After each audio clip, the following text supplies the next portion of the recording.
Alright, what is going on, everybody? This is Trudger MC, and this is also the 2-year anniversary of Trudger MC. Yes, that's right. And so I figure how better to celebrate my 2-year anniversary than looking at my second McFarlane figure. If you were around for last year this time around, I looked at this guy and I kind of explained how I got into collecting. Well, today we're going to look at the second one that I got, which I actually got on the very same day. So today we are looking at the Mortal Kombat 11 Noob Saibot from McFarlane Toys. So here he is right here. Here he is with Cabal, who I guess was kind of like his partner in crime. I'll go into the story of how I got this guy later, because I'm sure if you're watching this, you are interested in the figure review, not necessarily behind the story behind it. But yeah, so he is, let's say he's just under 7¼ inches, or that would translate to, let's say he is just about 18½ centimeters. And of course, here he is with Marvel Select Spider-Man. So here he is, and I have to say the details, they look really good, they look accurate. Noob Saibot is one of my favorite characters to play as in Mortal Kombat 11.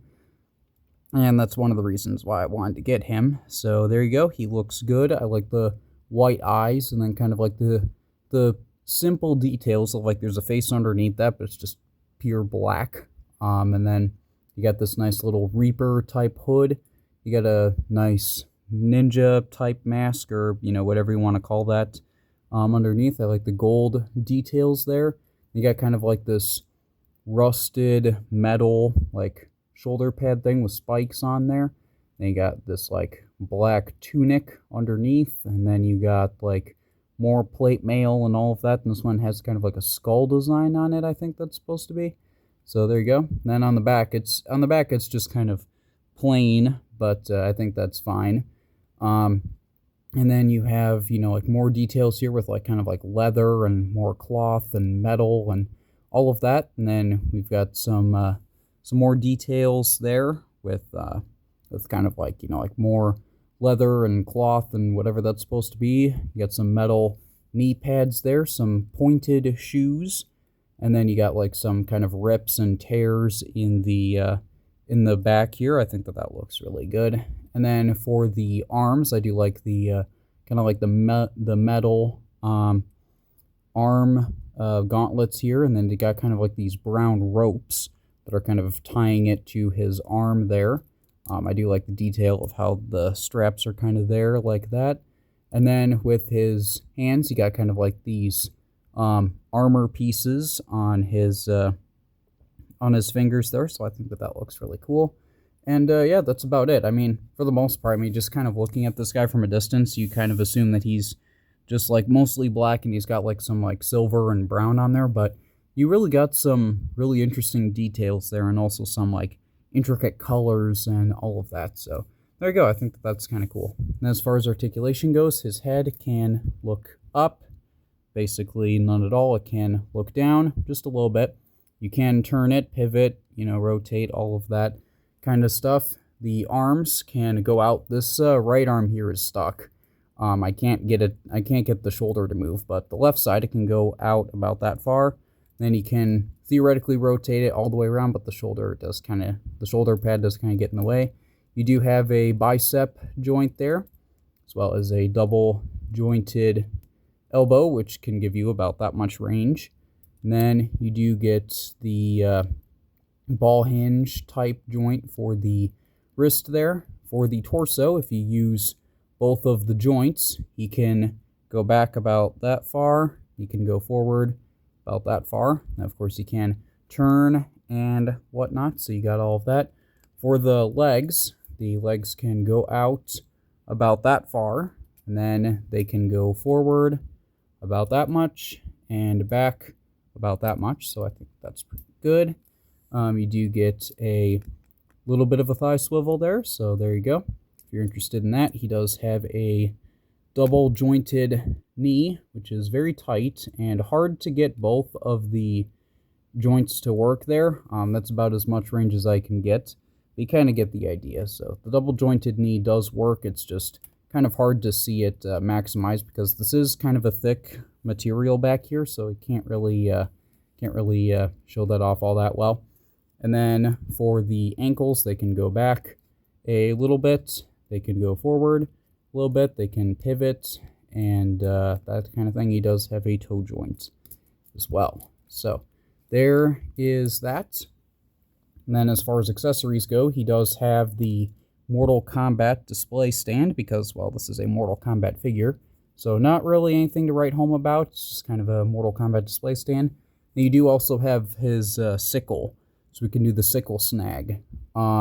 This is really cool. I remember when I got the Arkham Knight Scarecrow, I wanted to give this to him, but his hand isn't closed enough to hold on to an accessory like this. But yeah, I do like the spikes and the details and all of that. I think that's really cool. So yeah, there's that, and he can hold on to it in either hand really well.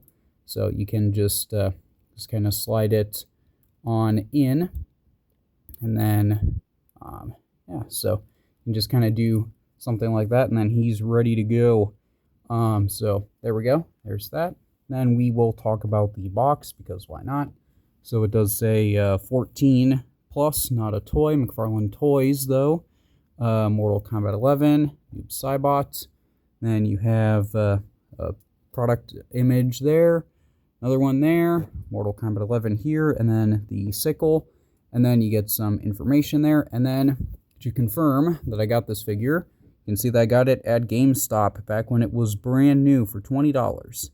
And yeah, so there you go. And there's the barcode in case that helps anyone. But yeah, so that is about it. So I'm done talking about the figure now. So if you're just interested in that, you can click away now.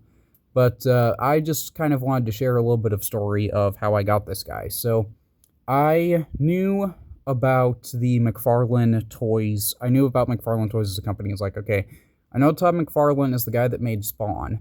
And I've heard that he like has a toy company and he's got like really cool action figures. Well, maybe I'm interested in that because at the time I was really into Mortal Kombat 11. And I was thinking that, it'd be kind of cool to get some action figures of the characters from Mortal Kombat 11, because I know that those exist, and I've heard that they're only like $20, so like, why not? I mean, $20 you get a really good figure, and I was like, why not? I'll check that out. And the main one I was after was Noob Saibot, because I was like, I really like playing as him. I think he's got a cool design.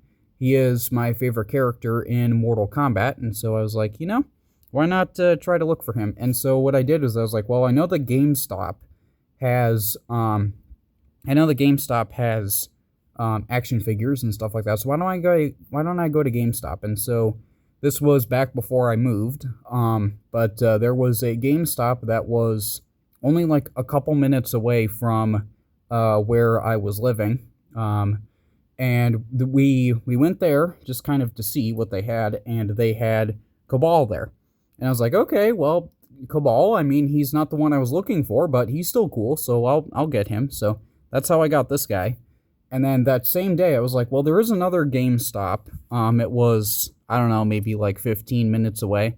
But I was like, you know what? I like that store too. Why don't we go there and check out over there? So we went over there, and that store had a couple of Cabal figures, but they also had, if I remember correctly, they only had one of this guy.